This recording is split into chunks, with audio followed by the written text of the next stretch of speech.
Hello, everybody. You're listening to the Mike Hogan Show on CPL Radio. This is recorded on Saturday, November 7th, 2020, a glorious day in the United States as they project Joe Biden will be the next president of the United States.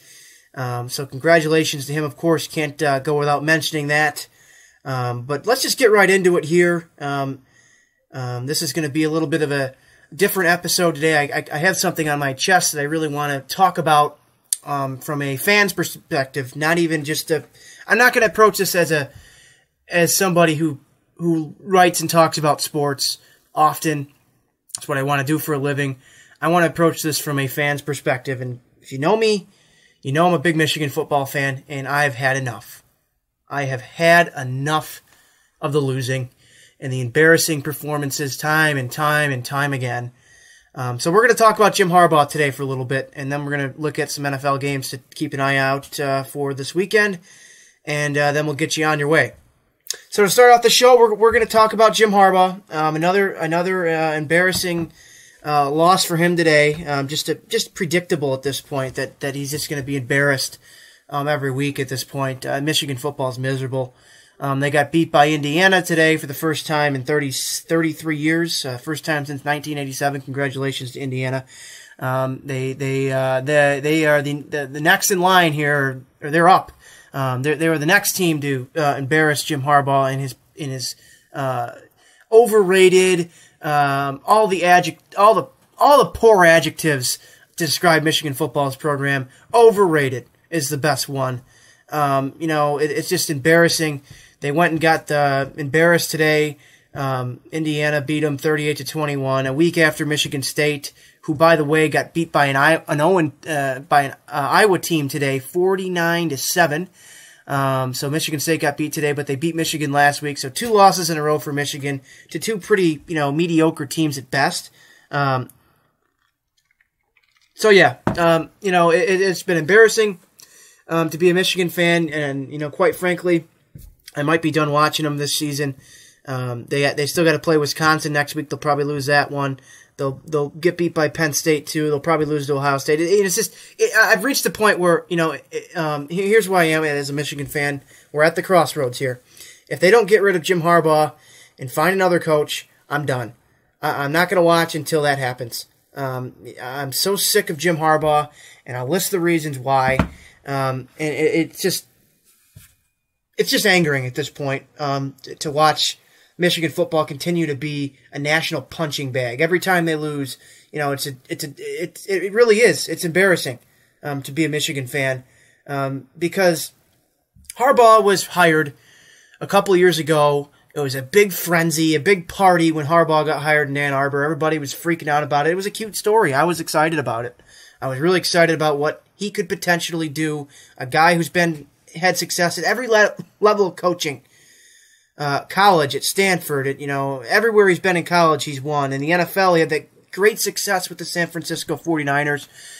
He took them to the playoffs. He took them to the Super Bowl. He did this and that, accomplished this and that. Seemed to be a quarterback whisperer. Had Colin Kaepernick playing at elite level. Alex Smith played well under Harbaugh. So much was exciting about it. Harbaugh was coming back to his alma mater, where he played quarterback, Michigan. His family has ties there. His father was on the coaching staff back in the day. It was an exciting, cute story. It was a frenzy in Ann Arbor. Everybody was making some predictions. Oh, Michigan's going to do this and that, and they're going to go to the playoffs, and they're going to go to the national championship game. They're going to take control of the rivalry against Ohio State. They're going to do, and it's just going to be amazing, wonderful. Michigan's going to be a force. And right from the get-go, if you think back to Jim Harbaugh's first game against Utah, you can draw the line way back to 2015. We should have all known it was going to be a disappointment then, when they had a chance to beat a very good Utah team in that first game of his tenure at Michigan, and they laid an egg. They lost a heartbreaker, and that's just been the theme. The embarrassing, head scratching, and angering losses just started right off the gate. It continued that year with Michigan State, that fumble that everybody likes to make fun of, the dropping the snap. That was a fluke loss. Michigan should have never lost that game. But that's another defining factor in Harbaugh's book. It continues on and on. They lose to Ohio State. They've lost a couple more times to Michigan State since 2015. Penn State they've had trouble with at times. They have same thing with Wisconsin. They've kind of gone back and forth with them over the years. And Notre Dame they've split with whatever. Harbaugh's won about 10 games a year. Yeah, Michigan's making bowl games, this and that. They are. Michigan's not a bad football program. They're good. They're decent. They're overrated. They are not a powerhouse. They're not a college football playoff contender every season. They haven't beaten Ohio State. They have only won one bowl game, and by the way, that was in 2016 or whatever it was, Harbaugh's first season. It is time to do something else. It's time to move on. You can't tell me anymore, after the last 2 weeks, after watching this unprepared efforts every week, 2 weeks now, you cannot tell me that there's somebody better. There's not somebody better out there than Harbaugh. That's what I'm sick of with this fan base, is that everybody thinks that, oh, well, who else are we going to get? Who else is going to come coach her? Who's better than Harbaugh? Who's better than Harbaugh? Tell me. That's where this fan base is, and that's not what it should be. Michigan fans were promised a lot, and we expected a lot out of this era of Michigan football. We expected it to be different, and it hasn't really been different. Michigan football fans should be angry. They should be upset because we don't deserve this. We deserve more than this crap, this unprepared football, the excuses every week. It seems like we deserve a coach who's going to want to beat Ohio State. That's another thing I have a bone to pick with Harbaugh, is that he almost acts like every year that. While Ohio State's always talking about Michigan, they're always talking about that game and always keeping an eye on us. They're always doing this and that, saying this and that about Michigan. Michigan doesn't. They don't care about the rivalry. They don't take it as seriously. They're all like that with all their rivalry games. Michigan doesn't take their rivalry seriously. They disregard it every year and have this game-by-game approach. Well, yeah, you can have that, but you should always be obsessed with Ohio State, and it almost should be a sick obsession. To want to beat them and to always want to keep an eye on them like they do to us, and we don't have it. There's no passion there. There's no heart there. There's no will there. Harbaugh is an uninspired coach. He's old. His crap is old. He's got to pack his bags and get out of town. His defense sucks. He hasn't been able to find a quarterback yet. All the quarterbacks he's had have been pretty much lousy, underperformers, not very good, could be better. His defenses, they play pretty good here and there. They'll look pretty good against a Purdue, but then they'll go up against Ohio State and get blown out of the water just like they did today in Bloomington when their quarterback, was running all over us, and our offense couldn't get anything going. And you know what? It's just time to move on. It's time to accept it as a Michigan fan that this isn't working, and Michigan needs something else. I don't care who that coach is. Anybody of Harbaugh's staff, somebody that's a competent football coach can do a similar job to this than what Harbaugh's done, if not better. Somebody's out there right now, and one guy, I want to see Michigan go after and kick the tires on once they finally make, and I think they will. I think they are absolutely going to move on from Harbaugh. I think, he's got that big contract, that is, they're talking about maybe. There a few years ago, everybody was saying, "Oh, let's give him a lifetime contract." Are you glad we didn't do that now? I think one guy they should look at is Luke Fickell with Cincinnati. The Cincinnati Bearcats are ranked number 6 in the nation right now. Luke Fickell's an Ohio State guy. He was on their staff there. He was actually, I believe, he was their interim head coach when that whole Jim Tressel thing happened a number of years ago when. Right before the Buckeyes had signed, he was on Ohio State's coaching staff, 1999. He went to Akron in 2002, 2001, came back to Ohio State, was there until 2016, went to Cincinnati in 2017, and he's there now, and he's got those Bearcats playing unbelievable football right now. They're number 6 in the nation. They're playing right now. I'm actually kind of watching the game as I rant on and on and on here about how bad Jim Harbaugh is at his job. He was their interim coach right before they hired Urban Meyer back in 2011. So yeah, I think Luke Fickell's the guy that they should want. The guy's coaching at Cincinnati. Michigan can give him a lot more money than what Cincinnati's paid him. That's obvious. And it's a big-time job. Not to say that Cincinnati isn't, but it's a big-time job in the Big Ten. Luke Fickell knows Ohio State. He's been there. He's been on the other side of the rivalry. He's coached against Michigan for a number of years, and he knows that rivalry. We need someone like that. And not to mention, he played in the National Football League, and he has all this experience, and he played for the Buckeyes as well. He played for the Buckeyes, he coached for the Buckeyes, he knows what it's like on the other side, and that's what Michigan needs right now. I think that's what they need more than anything. And Harbaugh, obviously, he's played in Ohio State games. He's coached against Ohio State. He knows what the rivalry means, but he doesn't take it seriously. In my opinion, when you take the job at Michigan, when you step foot in Schembechler Hall and you get there, your first thing on your mind it should always be Ohio State when you take that job. How am I going to beat Ohio State? What are they doing in terms of recruiting? What are they saying about us? What should I be saying about them? What can I do every week to prepare my team for that game at the end of November against Ohio State, or in this year's case, the end in mid-December, if the season makes it that far, and I almost hope that it doesn't at this point. I don't want to see Michigan get blown out by and Ryan, their coach, Coach Day with Ohio State, said that they're gonna try to hang 100 on Michigan this year in the offseason, after Harbaugh publicly criticized him about breaking some sort of protocol or precaution in practice or something like that. And then Day responded to that by saying he's going to hang 100 on Michigan. And I honestly think they could. I don't want to see them hit the field against Chile this year because it's just straight up embarrassing at this point. But the guy I want Michigan to hire is Luke Fickell. I think the guy's an unbelievable football coach. I think he's a rising star head coach. I think he'll eventually get to the NFL if he wants to go that way. But I think he's the perfect guy. He should be the number one guy on Michigan's list. Any fan, Ward Manuel, I hope you're listening to me, man. I think this is your guy. I think this is your guy that can come in, not only turn it around right away, but I think he can accomplish some goals that Harbaugh had and never reached. And I think it could be immediate success. Because it's not like Michigan has bad players. They get good recruits. They do have some talent on that football team. But it's not working for Jim Harbaugh, and hopefully it works for somebody else. And I think Fickell's the guy they got to go after. If they don't get rid of Harbaugh, like I said, I'm not going to watch him anymore until something changes. It's just so darn disappointing. I'm so sick of it. I'm embarrassed every week. And I know there's bigger things to be worrying about, but in this world right now. But it is angering to see this continue.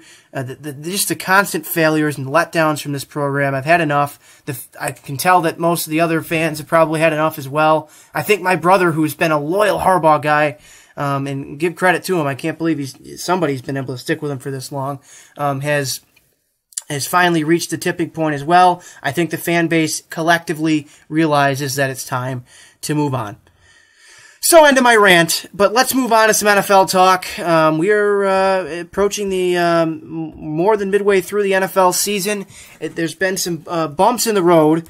There's been some stoppages and issues with COVID and rescheduling and this and that here and there. But overall, it's been nice to have football every week. We never thought that, and you just got to enjoy it. You just got to enjoy every second of it because you probably never thought that the season would make it this far. And that's just been awesome, to have something every week to look forward to. And in a time like this, it's always been football, for me this year that I've been able to fall back on this fall. And we have a good slate of games this week. A lot of important matchups. We got the Broncos and the Falcons. That's kind of an underwhelming one there, but the Broncos are starting to play better football. They've been playing better lately. They've won some games. They're kind of in that wild card race right now. So that'll be an interesting one to watch. We'll go through and make picks after I kind of break down the matchups real quickly. Seahawks and Bills. My Buffalo Bills, that's going to be a tough game for them. Matt Milano, there's one of their starters, in the middle, and linebackers, one of their star linebackers. He is out, They placed him on injured reserve today, so that's disappointing. The Bills' defense has been sorry this year for most of the season. The Seahawks have the best offense in the league. The Bills' offense is pretty good as well. This one could be a shootout. It's just really going to depend on, I think, whose defense can make one or two more stops. The Ravens and the Colts, important game for Indianapolis. They're trailing Tennessee. There's a big game after this week, and we'll talk about it soon. The Colts are trailing the Titans for the lead of the division. They're 5-2. They're playing the Ravens. That should be a good one there. That's in Indianapolis. The Ravens and the Colts always kind of a rivalry game because of the old Baltimore Colts deal and that whole thing way back in the day. Always interesting matchup. Texans and Jaguars, not much to say there. Both teams are miserable. 1-6 record. This game could have implications on the NFL draft. Who's going to pick toward the top? Who's going to maybe fall back a few for winning a couple too many games? The Panthers and Chiefs. The Chiefs, of course, 7-1, playing great football. The Panthers. This could be an interesting one. I think the Panthers can beat the Chiefs, but I think Kansas City should have no problem there. Lions and Vikings. This is actually interesting because Detroit's been playing better. The Vikings have actually been playing a lot better than the record says at 2-5. This could one of these two teams could, if they win this game, go on to be a serious contender in the wild card race. I think the loser of this game ultimately has no chance at the playoffs. So that's kind of a make or break one there in Minnesota tomorrow. The Bears and the Titans, both teams have lost back-to-back games. The Bears coming off a loss on Sunday to the Saints in overtime. The Titans coming off an ugly one against the Cincinnati Bengals. They got beat up there. Their defense got destroyed by Joe Burrow. They made a trade this week for Desmond King, a defensive back from the Los Angeles Chargers. Hopefully he can help the Titans out. I think he will. The Titans should be getting Adoree Jackson back as well. So that'll be a boost for them. The Titans, man, their defense has got to start playing better, but I think their offense might have to carry them here throughout the rest of the year. Another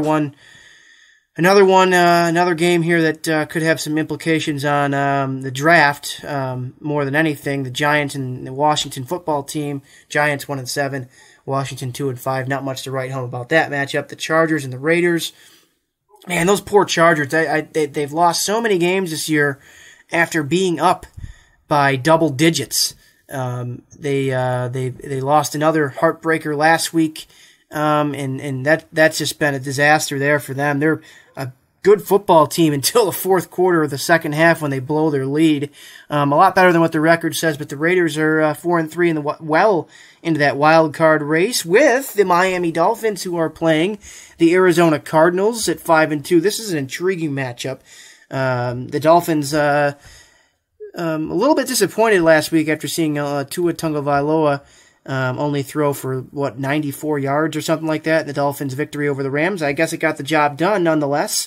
The Dolphins and Cardinals, that should be an interesting one. The Dolphins are trailing the Bills in that race for the division, so that should be important. Every game's important for Miami at this point, but if they don't catch the Bills for the AFC East, then they definitely are in that wild card race. And next we go to Steelers and the Cowboys. Steelers 7-0. Cowboys are a disaster under Mike McCarthy, the new head coach down there, former Packers head coach for a number of years. The Steelers 7-0. It's time to start talking about the Pittsburgh Steelers as a maybe undefeated, maybe can go 16-0. They've been beating everybody in their way. They had a tough win against the Baltimore Ravens last week. On the road, beat them in overtime, I believe. That was a good one there. The Steelers, let's just take a look at their schedule real quick and see, how likely it is they might be able to go 16-0. And then they should have no problem with the Dallas Cowboys this week. They got Cincinnati.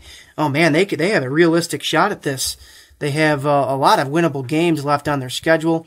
They have the Cowboys tomorrow, Bengals. They play the Bengals twice. They play the Jaguars. They play the Ravens, which is a tough one. Washington should be an fairly simple game there. It's a good year to have the NFC North as your NFC opponent. All those teams are miserable this year. including the Eagles, who are going to win that division with a losing record. The Steelers and the Bills, that could be a tough game for Pittsburgh. Buffalo is a pretty good football team. The Browns, I could see giving them trouble, but the Steelers overall have a very, very realistic chance to go 16-0. The toughest games on their schedule are Baltimore and Buffalo. The Jaguars should be no issue. Washington, Cleveland, and the Colts shouldn't really be a problem either. This is going to be interesting for them, and something that we all have to start keeping an eye on, taking seriously. The Saints and the Buccaneers. This one could pretty much decide the NFC South. The Saints at 5-2, the Buccaneers at 6-2. Breeze versus Brady Part 2. The Saints beat the Buccaneers earlier this season in Week 1. This one has huge implications for the playoffs. If the Saints win again, the Buccaneers might not be able to win the division. And then finally, Monday night, Patriots and Jets. Not much to say about that. The Patriots look to be over. That looks to be over in New England. Their dynasty looks to be heading in the wrong direction. It looks to be crumbling now. That 2-5 looks like they're maybe playing for draft position as well. And without Brady, they went with Cam Newton this year, who hasn't played very well. The Jets 0-8. They're going to be firing their head coach Adam Gase at the end of this year probably, and then looking for another head coach again. Jets, terrible team. Let's go through and make some picks here. Oh, and I forgot to mention, yes, the Packers, of course, did beat the 49ers 34-7 on Thursday night. Aaron Rodgers and Devontae Adams, thank you very much for those fantasy points and got me off to a nice start in a must-win week for me. We'll break down the matchups. We'll make some picks. I'll maybe give you a little fantasy advice if you don't mind before we close it up for the week here. I'm going to take the Falcons over the Broncos. I like the Falcons in that one for some reason. Another team that has lost a lot of disappointing games this season. A lot better than the record. I think Julio Jones and company will go down there and beat the Broncos. The Bills and the Seahawks. I'm going to take the Seahawks in this one. Should be a close game in Buffalo. It'll be nice weather, unusually warm up there in Buffalo for November, but I think the Seahawks are going to win that one. The Bills' defense doesn't have enough to make stops. Their offense isn't as good as Seattle, so therefore Seattle's going to win the game. The Ravens and the Colts, I'm going to take the Colts in this one just because I'm playing devil's advocate for the Colts' big matchup against the Tennessee Titans next Thursday night. That one could pretty much have some huge implications on the AFC South division race. Texans and Jaguars, I'll take the Texans. The Jaguars and the Texans are both bad, but the Texans still have a better quarterback and better players overall than the Jaguars do. Panthers and Chiefs. The Chiefs, obviously, picking up steam here. They're going to win the game. There, I'm Vikings and Lions. Matt Stafford got released from the COVID-19 reserve list today, so he will be starting for the Lions tomorrow. I'm going to go with the Lions in this one. Although the Vikings are playing better football lately, I think I'd like to see the Lions get some momentum going. I think they could be a contender for the wild card. I like the Lions in that one. Bears and Titans. I like the Tennessee Titans in this one. 2-game losing streak. They're a really good football team. Ryan Tannehill, Derrick Henry on offense. A.J. Brown has also been really solid since returning from injury. I like the Titans in this one by a couple scores. I think this Bears team, they're 5-3, but I don't think they're as good as the record shows. I haven't been impressed with them all year long. Washington and the Giants. I'm going to take Washington. The Giants. Actually, you know what? I'm going to correct myself on that. The Giants, they're 1-7, but they've been competitive in almost every single game this season. I like the Giants in this one at 1-7. Actually, I guess we can kind of say that it's not unrealistic to think the Giants could win the division right now because all those teams in that division are so bad. All have losing records. I think the Giants are going to win that game. I like what first-year head coach Joe Judge is doing there. Raiders and Chargers. I'll take the Raiders in this one. I think the Chargers are going to start falling apart here after all those tough late-game collapses. I think that takes a toll on a team. I can see them showing up tomorrow and getting blown out by a pretty good Raiders team, who, by the way, got fined a ridiculous amount for breaking COVID protocols. Pretty embarrassing, if you ask me, for John Gruden there. But let's take a look at the Dolphins and the Cardinals. I'm going to take the Cardinals in this one. Although the Dolphins are playing good football this season, I like what Kyler Murray and company is doing there in Arizona. Steelers and Cowboys. The Cowboys are just a complete disaster. I would not be surprised at one bit if they decided to move on from Mike McCarthy after one season. He has just been awful. Awful there. I like the Steelers keep their undefeated season going there. Make it 8-0. I like what they have on offense. James Conner at running back. Ben Roethlisberger playing pretty good football as well. Chase Claypool, their rookie receiver, he's awesome. Great fantasy pickup. Juju Smith, obviously still a threat at wide receiver, but they just have so many weapons in that offense, and their defense is unbelievable. I like the Steelers there. Saints and Buccaneers. I like the Saints again in this one. I think they're playing better football, and they started the season a little slow, but I like the Saints and the taking down the Buccaneers and probably winning a division title tomorrow. Quite honestly, that's a Sunday night game. Patriots and Jets. I'm going to give the Jets a win here. I think it would be so funny to see the Jets at 0-8 get their first win of the year against a Patriots team that just isn't one of those classic Belichick teams anymore. They don't scare anybody. There's nothing scary about the New England Patriots anymore. I think the Jets will get their first win of the year on Monday Night Football against the New England Patriots. So let's take a look at my fantasy lineup. I hope some of you guys listening have some of the same players, or else this advice is silly to give. But let's take a look at my lineups. I haven't set my lineups yet, so we'll do that while we're talking here. I am up pretty big in one of my leagues because I had Aaron Rodgers at quarterback and Devontae Adams at wide receiver. So that's pretty set in stone there. But the rest of the lineup, I'm going to have to make a couple changes this week because I have some guys hitting their bye weeks. So at running back, I have Alvin Kamara. He's always a valuable start because even if he's not running the ball much, he's always involved in New Orleans' pass game. I like him to start at running back 1 every week. Doesn't matter who he's playing. Mike Evans, New Orleans defense, they're okay, but I can see Mike Evans having a pretty good game. He had 16 for me last week. He's been pretty consistent when he's been healthy this season. Calvin Ridley's been awesome for me. I'm going to start him at wide receiver. I'm going to have to go pick up another tight end. Jimmy Graham with the Bears. Actually, I might keep him in the lineup this week. Tennessee's defense isn't great. So I might keep Graham there for one more week, give another shot. DJ Moore is finally starting to come through for me with Carolina. He had a slow start to the season, but he's finally starting to put together some good performances. I like him a lot at the flex. The Bears defense, they could have a tough game tomorrow against the Titans, but the defense really isn't that important when in fantasy for me. I've had so much trouble with defenses this year. I've started a million different defenses, and I've never been able to get any points out of it. So Chicago's been fairly decent for me. Stephen Gostkowski at kicker. He's been hit or miss this season. He can be frustrating with some of his misses, but I trust him more often than not. Who am I going to start at running back that Kareem Hunt is on a bye week? I'm going to go with the rookie in Baltimore, former Wisconsin Badger, Jonathan Taylor, of course. I'm going to go with him. I think he'll be pretty good. I actually might. It's funny. I picked up Antonio Brown off of waivers, so I could actually start him or Claypool this week as well. I might have to take a look at this.